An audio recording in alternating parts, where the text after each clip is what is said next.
Welcome to my channel. I am in my bedroom again. I did not want to record this video in my bedroom again, but I'm stuck here because I have COVID.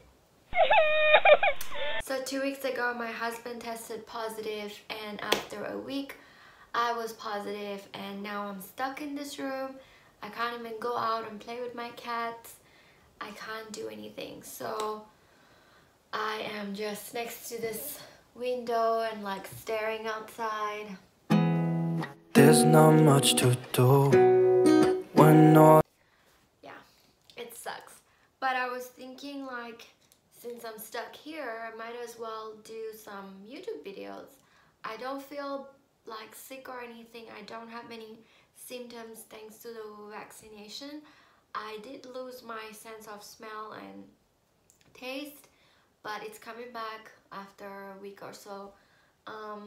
Yeah, I'm not really feeling sick, so I just have to isolate myself so my cats don't get sick. So yeah, I am stuck here with you guys. It's been officially 4 months that I am in Timisoara. 4 months, 5 months-ish. And I was doing really good at adjusting to, you know, getting myself around the city, meeting people, and, you know, doing my own groceries. So I was learning a lot. And since I did a video of culture shock #1, part 1, I was thinking that it's time for me to do culture shock part 2, because I did have new experiences that I want to share with you guys. So when I moved to this apartment, I had a neighbor who just gave birth, and I could see her that she is still on maternal leaves even after 2-3 months, you know, and that was quite shocking for me, because in Asia maternity leaves are only maximum 60 days. But Alex explained to me that there are longer here in Romania. I was just googling about it right now, and apparently Romania gives 125 days of maternity leave, and 63 of those days are before giving birth, and 63 are after.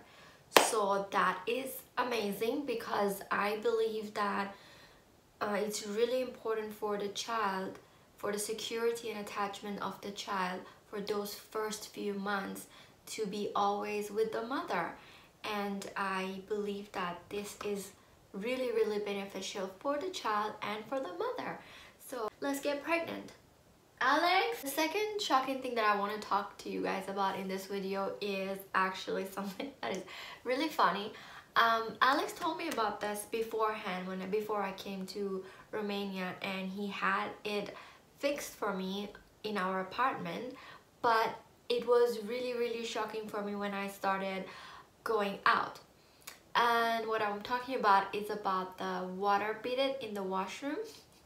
So you guys don't use water in your washrooms, and for an Asian that is very shocking. I have seen that in, I'm not gonna lie, in Thailand as well. In Thailand, some of the shopping malls and hotels, they did not have water bidet in the washroom.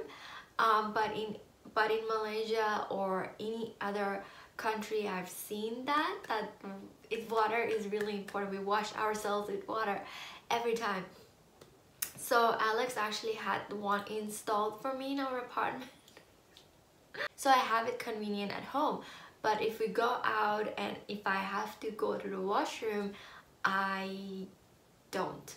Next culture shock that I want to talk to you guys about, it's actually something that I learned very early, but I don't know why I didn't mention in my first video. It was the first week when I moved to Romania, and my mother-in-law came to visit me, and during a Sunday I wanted to get some housework done, and I remember that she did this to me. Because me and my mother-in-law, we still can't, like, you know, communicate with each other properly, because I don't speak Romanian, she doesn't speak English, so we speak with each other with sign language. And she did make me understand that on Sundays people don't work here. It's different in Malaysia. Usually Saturdays are um, off days, like banks are closed, government offices are closed, but Sundays they work part-time, like they work half a day until 12 or 2 p.m. And Sundays are usually, you know, run around days where you clean, you get shit done. So it was a bit of difference for me to you know, have my Sundays off here, but I completely like it. And I get to do other stuff such as going out, visiting churches, and like, you know, going on picnics, meeting friends. So I kind of really like it. Okay, let's move to next cultural shock. Next cultural shock has to be the fact that I feel like Romanians, especially people in Timisoara, they really respect and take care of their environment and their nature. Even though I know I talked about this to a lot of local people and they say, oh, we've never been like this before, it's a new thing, it's a new concept. But I think you guys are doing a good job, because if you travel to Asian country, a lot of cities that they're developing, you would see like cities, part of the city that is really clean and it's like well developed and well cared, but then you still see part of the cities that people are littering and there's trash and there's garbage everywhere.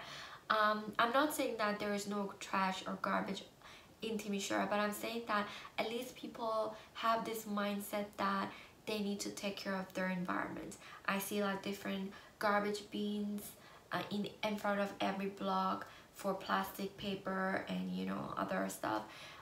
So I like that. I really appreciate that. I respect that. And this was something that I did not really see it in Asia. Like yes, they do advocate about taking care of our nature and environment, but I feel like the mindset's still not there. Especially in Malaysia, there's so much greenery, there's so much forest and nature, but it was really sad to see that people really didn't really care and they would still throw their garbage right into the ocean or in the forest. But here I don't see a lot of that, which is nice. I like it. The next culture talk that I want to talk about, I find it really cute and adorable.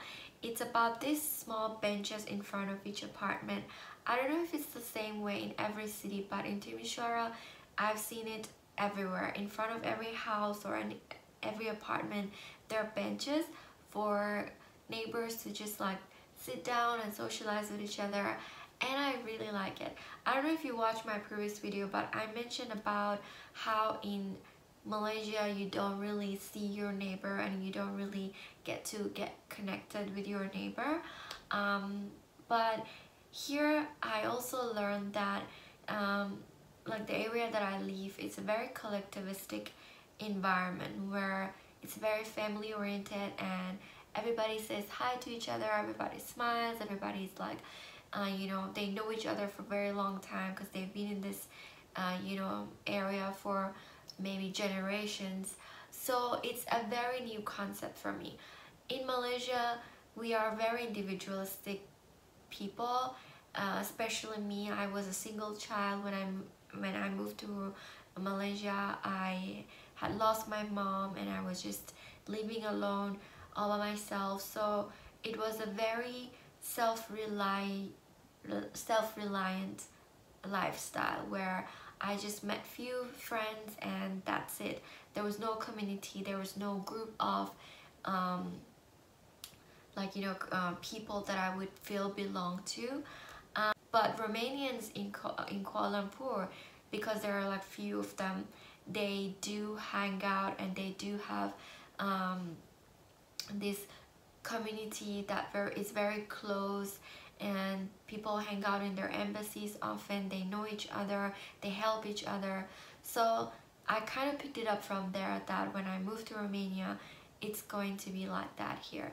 2 days ago I was walking back from school, from my class, and I met one of my neighbors who I always see sitting on the bench in front of our house, and she was carrying a big basket, so I just felt like I should go and help her.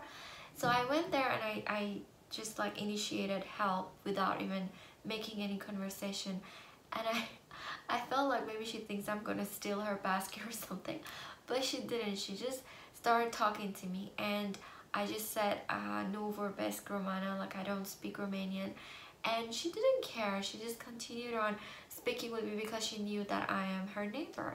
And the only thing that I understood from her conversation was that she pointed at my teeth of being, she said your teeth al. I only understand that. Started laughing, and that kind of gave me a realization that, you know what, to be part of a community, to meet people and connect with people, you don't really necessarily have to know their language. It's beyond that, you know.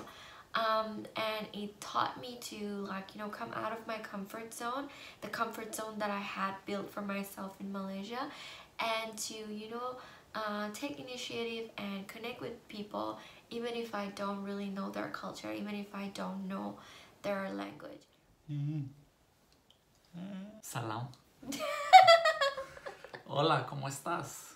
Yeah, so Ciao. I'm talking to you now. Talk to the camera. Babe, like, you know how in Malaysia they say they're individualistic, they're collectivistic people, but I believe like our lifestyle in KL was a lot more individualistic, right? Like we did not feel we were part of this big community. We were just, everybody was living. We were part of the expat community, but not of the local community. Yeah, but I even, don't know how you characterize this. And from the point of view of an expat, we were... here, like I was Googling, they say, yeah, Malaysia is collectivistic. I think Malaysians themselves are very collectivistic. But if you're living as a foreigner in Malaysia, then your life is definitely individualistic. They will not accept you as part of their own group. The larger expat group and more diverse, and because even Malaysia inside itself, it's very segregated, racial based. Chinese with Chinese, done in Indian, Chinese, Malays. Hokkien or so on, then Tamil with Tamil, and Malays with Malays. Yeah, exactly.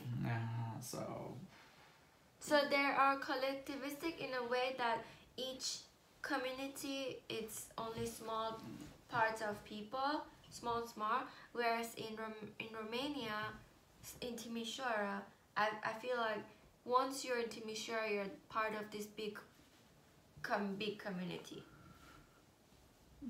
Yeah. As soon as I got my ID, I see, even though like I am a foreigner, but automatically I am allowed to be using facilities or things that are for people in Timisoara, or like, you know, just because I'm married to a Romanian, my neighbors, like, you know, they already accept me as part of their community.